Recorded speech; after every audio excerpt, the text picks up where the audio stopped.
How many of you have ever forgotten someone's name that you thought you knew pretty well? Okay, pretty much all of you. Well, how do you know if that's normal or if you have early onset Alzheimer's? You don't, because we're actually ignoring the brain. Every time you walk into the doctor's office, they take your blood pressure, your temperature, your height, your weight, but they don't measure your brain vital.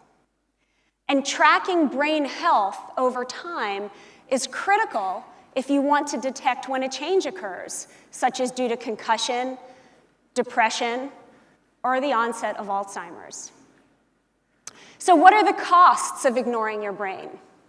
Well, we know there's a concussion crisis. The World Health Organization has estimated that an athlete playing a contact sport has about a 20% chance of getting a concussion in any season, and that doesn't even include concussions due to falls or car accidents. We have a mental health epidemic with 450 million people affected by mental illness worldwide.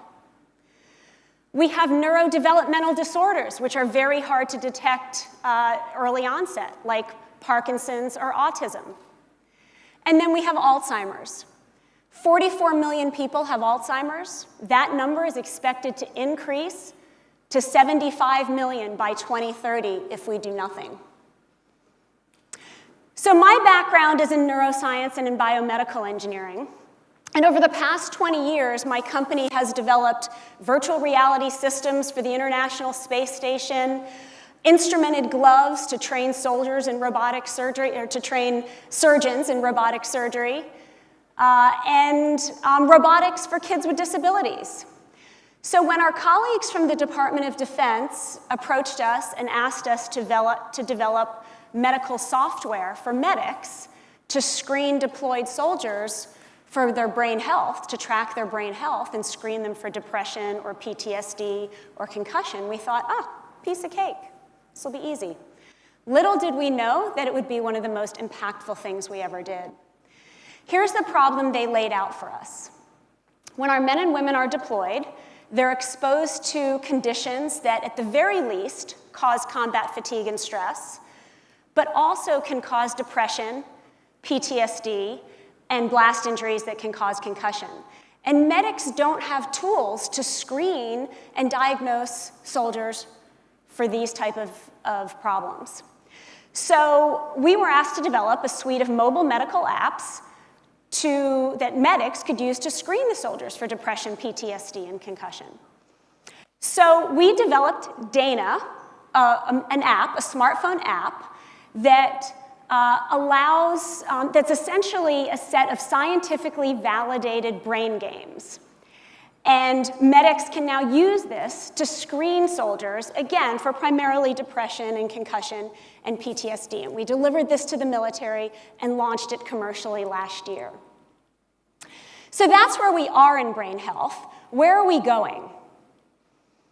Well, if you think of the brain as an information processor, we take in information, we sense information, we process it, and then we act on it. And we can use technology to enhance this processing loop at any point along in this loop. And we already do. So for example, to enhance our vision or hearing, we can use hearing aids or glasses. To enhance processing, we use things like nicotine or caffeine. And then we can use prosthetic technology to restore mobility. So as I age, I fully expect that I will have knee implants that will not only cure arthritis, but will give me superhuman mobility to run that marathon I've always wanted to run. I also expect that I'll replace my contact lenses with vision implants that will give me telescopic vision. And then I also expect that I'll have brain implants that will not only restore and retain my memories, but will prevent Alzheimer's. And then finally, I expect that we will use technology to shift the focus from diagnosis and treatment to wellness and prevention.